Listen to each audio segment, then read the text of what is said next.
Hi, everybody. This is week 3, and this is my contextual interview. Okay, so we'll begin.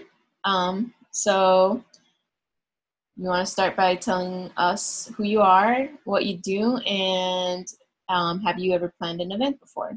Sure. My name is Josh Telsky. I'm 34 years old. I'm an industrial designer and do a little bit of freelance on the side. And I have planned an event before, helped plan an event before, but I wasn't the primary stakeholder in it. But it was, I guess it was a business event for the Industrial Design Society of America. We actually planned a soapbox derby car race, which was pretty cool. Is there any events that you're planning in the future, or you're in the process of planning right now? Yes, I have a wedding that I'm planning for myself and my fiance. We are just in the early stages of it. Okay. So tell me a little bit about the current process that you're going through right now for that wedding. Sure. We're again in the very early stages. We're trying to figure out where we want to be. We're pretty confident it's going to be in Houston, Texas. Beyond that, we're just trying to figure out a good venue, looking for a good time frame that works for us from the angle of like the weather, if it's going to hold enough people, things like that. Okay. Can you tell me a little bit about, did you say you had a date in mind already? In November? We're thinking November. Okay. But that's, originally we were thinking, I'm from Wisconsin, and in Wisconsin it's generally like July, August time frame. But in Houston, things are much hotter there, more humid. So we're thinking a little later out in the year. Okay. More like November. All right. Can you tell me a little bit about the steps or process that you're going through right now as far as narrowing down a venue? Have you selected a venue? And if you already selected a venue, what other parts do you need to get through in order for the event to happen? Sure. We're trying to select a venue at the moment. I'm kind of, she's from Houston, so I'm kind of putting the onus on her to determine what she's comfortable with or where she knows. But some of the thoughts that are going through both of our heads is, again, can I hold enough people? And do they have experience conducting weddings?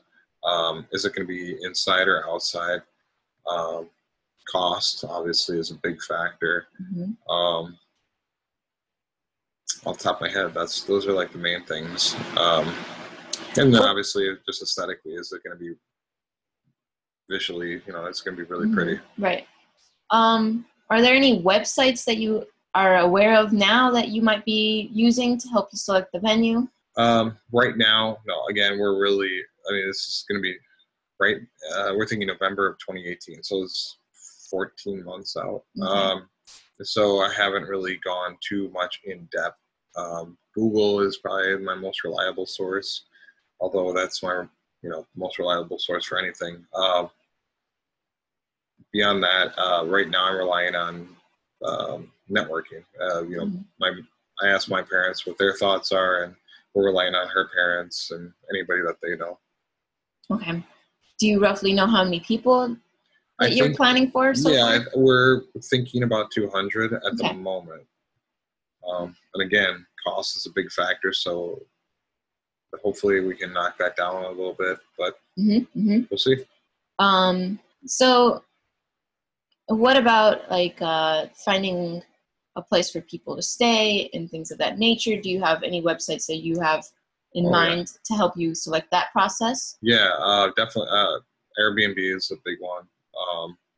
I haven't really gone too far into it, but Airbnb is something that I would hope for than any hotel websites, Hilton or Marriott, anything around that area that we end up deciding.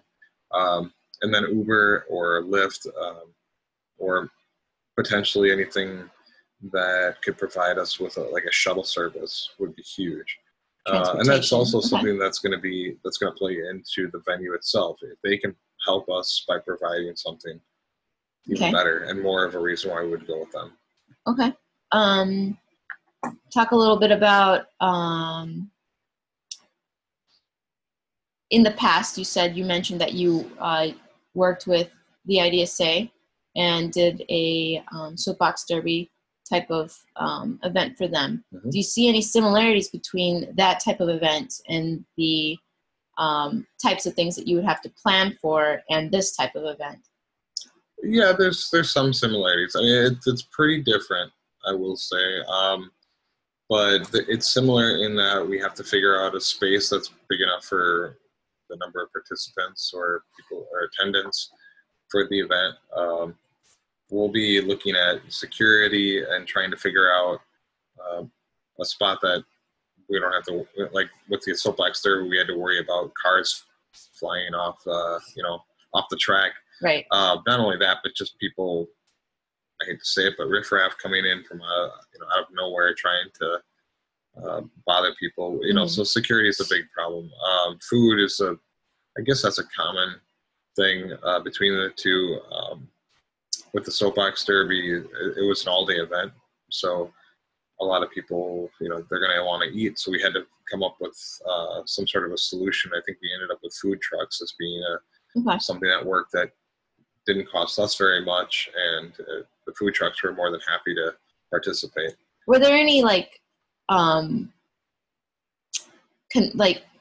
constraints and or roadblocks that you would come across in finding information, or talk about what were the difficulties in trying to plan this type of event? Sure. Are you referring to the soapbox derby? Yeah, because right now you're currently at the early stages of the wedding one. I wonder if there's similarities in the types of frustrations you're going to encounter with this event as you did with that event.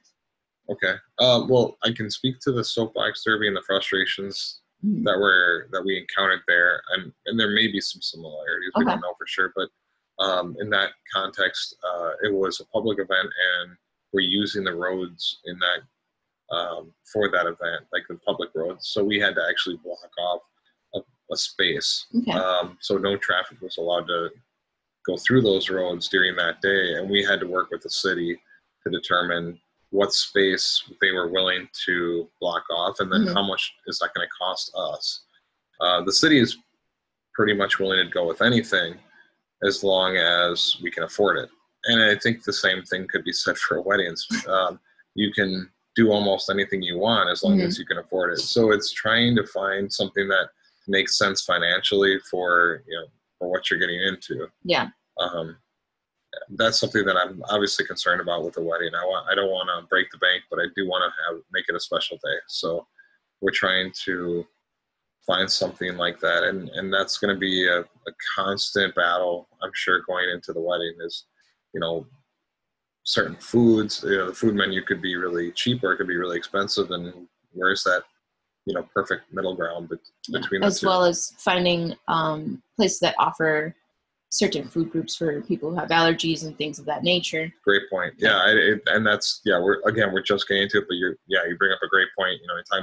We have friends and family that are vegetarians that have a special dietary constraints.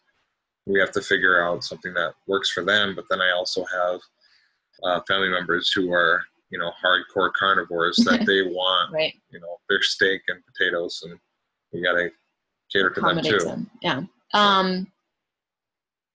Talk a little bit about things that you find would be helpful if you are doing this all over again. Like right now, do you have a checklist or something that you're going off of, or are you just, like you said, talking to friends and family that have gone through the process themselves? Yep. Are you aware of any sites or apps or something that could help you? Well, I'm not aware of any sites or apps that can help me. I'm sure there are. I guarantee there are, but I'm personally not aware. Maybe the marketing isn't there. Okay. But yeah, 100% relying on friends and family first and foremost. I wish there was just something as simple as a checklist that I can excuse me, I could go to and go down the list of what's the first, what should be the first and foremost thing to figure out.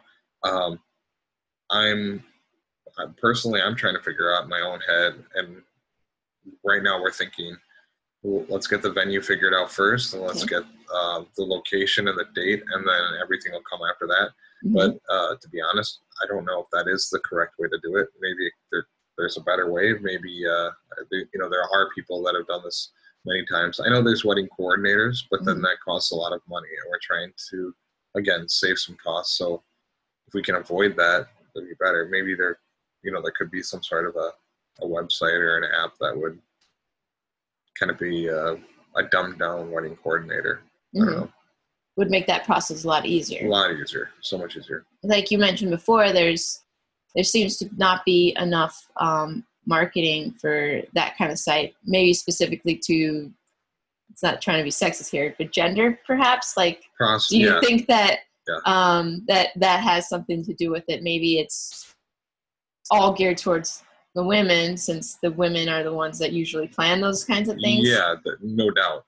There are no wedding magazines catered towards the grooms that I know of. Right. Do you think that there's, this might be off subject here, but do you think that there's an opportunity there for guys who want to be more involved in that kind of process? Yeah, absolutely. I mean, like I said, there's no magazines catered towards the guys. And this, I'm take me out of the equation. There's weddings that are, 2 men or 2 women. Yeah. If there's 2 men getting married, are there any magazines geared towards them? Obviously, I wouldn't know. Or sites. Or websites. I mean, there's a whole nother opportunity there. Let's see. Well,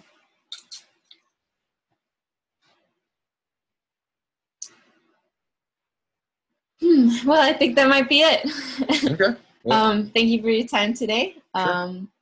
I'm sure I'll be asking you more questions as they come up. Please do.